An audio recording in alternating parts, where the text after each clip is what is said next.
Olá, bom dia a todos e todas. Mais uma semana, né, de estudos remotos. E hoje eu vou fazer um pouco de um pequeno relato sobre o que está acontecendo na geopolítica do leste europeu e da Rússia, para que vocês tirem as suas próprias conclusões. Não gostaria de estar falando sobre esse assunto, porque a guerra é sempre muito ruim. Bom, gente, primeiro eu dividi de forma muito simples, didática, para que vocês possam entender. O primeiro momento, eu vou falar da Guerra Fria, que foi uma guerra ideológica que durou de 1947 a 1989. A Guerra Fria era entre Estados Unidos e União Soviética. Quando eu falo União Soviética, vocês vão entender Rússia, porque a Rússia era a maior república e mais influente da União das Repúblicas Socialistas Soviéticas. Ou seja, Estados Unidos defendendo o capitalismo e a Rússia defendendo o comunismo. E perdurou por muito tempo, um ameaçando o outro, mas a guerra de fato armada nunca aconteceu, apenas a guerra ideológica. O segundo momento é a da criação do OTAN, que é um tratado bélico, onde se cria uma organização de países aliados aos Estados Unidos. Era meio que uma proteção dos Estados Unidos com seus amiguinhos. Então, a OTAN claramente se preparava de forma com relação a armamentos, e todos que eram aliados e membros da OTAN eram protegidos pelos Estados Unidos e pelo mundo capitalista. Foi criado em 1949, no meio da Guerra Fria, né? Entre a Guerra Fria. O terceiro momento foi o desmembramento da União da República Socialista Soviética. Isso aconteceu em 1991, após os Estados Unidos da América ter vencido a Guerra Fria, onde o capitalismo se tornou um sistema político hegemônico no mundo, no planeta, ou seja, de fato, o capitalismo ele passou a dominar todos os países, e tanto os Estados Unidos como os países aliados se tornaram grandes, se tornaram poderosos. E a União da República Socialista Soviética se desmembrou. E desses países, a Rússia ficou, né, sendo a mais importante, porém fragilizada depois desse baque de ter perdido a Guerra Fria, ficou mais acuada. E aí vieram alguns presidentes, Yeltsin e Boris, fracos, muito fracos, e não conseguiram reerguer a Rússia.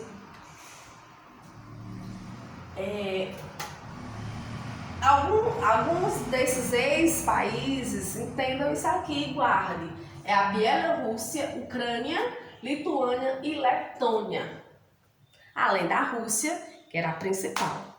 Eu separei esses nomes para vocês entenderem daqui a pouco a importância desses nomes. O quarto momento foi a adesão de antigos membros da União Soviética na OTAN. Ou seja, esses países aqui que optaram ir para a OTAN já deixou a Rússia um pouco de pé atrás, porque antes países aliados da Rússia, do leste europeu, estavam indo para a OTAN. Então, a Rússia já ficou de pé atrás, mas ainda não era o momento da Rússia questionar, ela ainda estava se reerguendo. O quinto momento foi o crescimento da Rússia e o combate ao Ocidente no leste. Então a Rússia, ela passou a crescer, né? A palavra de ordem da Rússia era crescimento econômico, crescimento bélico, crescimento como potência. E aí ela começou a se sentir forte para combater a influência do Ocidente, ou seja, do capitalismo, da OTAN, dos Estados Unidos, na sua área de influência. Ela começou a abrir os olhos e começou a renascer aquele sentimento da Guerra Fria, né, de rivalidade com o mundo ocidental, com o mundo capitalista, com a influência dos Estados Unidos da América. O sexto momento foi a possível adesão da Ucrânia na OTAN. Isso deixou o presidente da Rússia extremamente chateado, porque o Putin, ele é simplesmente um ex-espião da Guerra Fria. Ele ainda é um fanático, aquele sentimento da Guerra Fria ainda está dentro dele. Aquele sentimento de tornar a Rússia um grande império, da Rússia voltar a ter toda a influência no planeta, ainda estava como meta para ele. Ele era um espião na época, né, da Guerra Fria, ele trabalhava para a Rússia e espionava os Estados Unidos da América, o mundo ocidental, porque existia isso. E aí, hoje é o presidente, né? Há algum tempo é o presidente da Rússia e tem como principal meta deixar essa potência, voltar a fazer com que essa potência, que é a Rússia, se torne muito influente. E aí a ameaça da Ucrânia, que era uma das principais aliadas, que está muito próximo, se vocês verem no mapa, a Ucrânia está muito próxima da Rússia, ele não se conforma com essa possibilidade e tenta de várias formas negociar com o presidente da Ucrânia. E o presidente da Ucrânia, ele não dá abertura nem diz que sim, nem diz que não deixa algo seguro para o presidente da Rússia. O sétimo momento é a questão da Crimeia, em 2013 e 2017, que ela passa a ser independente. A Crimeia, antes, né, de bem influência da Rússia, a Crimeia passa a ser independente. E aí isso também foi algo que mexeu com a situação. E a oitava, que foi o boom, foi quando a Rússia, ele reconheceu essas duas regiões, né, Donetsk e Lugansk, como independente, agora já em fevereiro de 2021.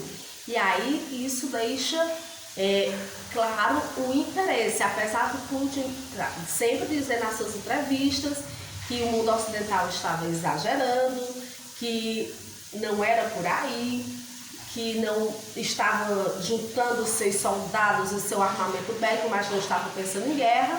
Ele ficou sempre dizendo, desconversando uma possível guerra.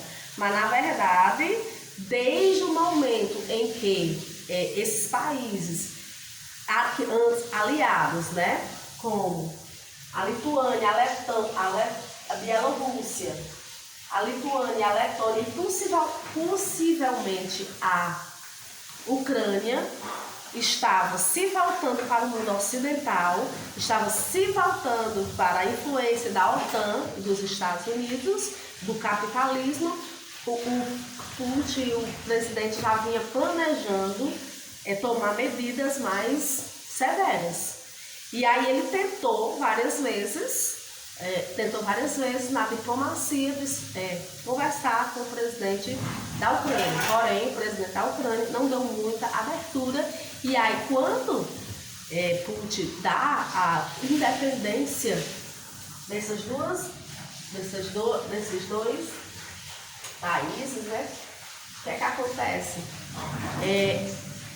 Eles dão abertura para a Rússia invadirem por eles, né, a Ucrânia, essas duas regiões.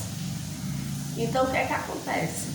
Hoje, nós estamos revivendo muito mais do que a Guerra Fria, porque a Guerra Fria ela foi ideológica, ela não teve ataques, ela não teve armamento.